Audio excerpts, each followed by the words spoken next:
महाराष्ट्रातील अतिवृष्टीने झालेल्या नुकसानीबाबत केंद्रीय गृहमंत्री अमित शहांना निवेदन। मुख्यमंत्री देवेंद्र फडणवीस यांची माहिती। 50 लाख हेक्टरहून अधिक शेतीचं नुकसान।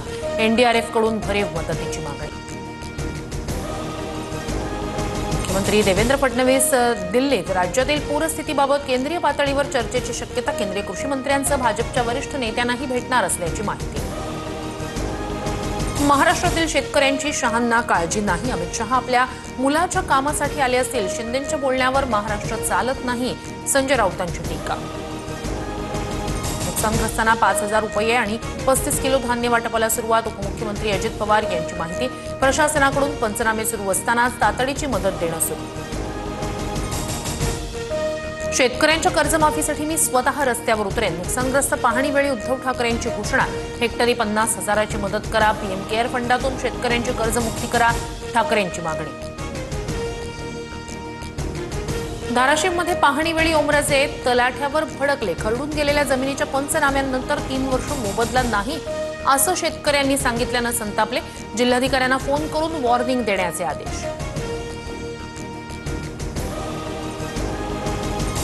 धाराशिवमध्ये पूरग्रस्त भागाच्या पाहणीनंतर संवाद साधताना अजित पवार ग्रामस्थावर भडकले। गावकऱ्यांना कर्जमाफीची मागणी केल्यानंतर लाडकी बहीणसह इतर योजनांचा उल्लेख करत अजित पवारांचा संताप।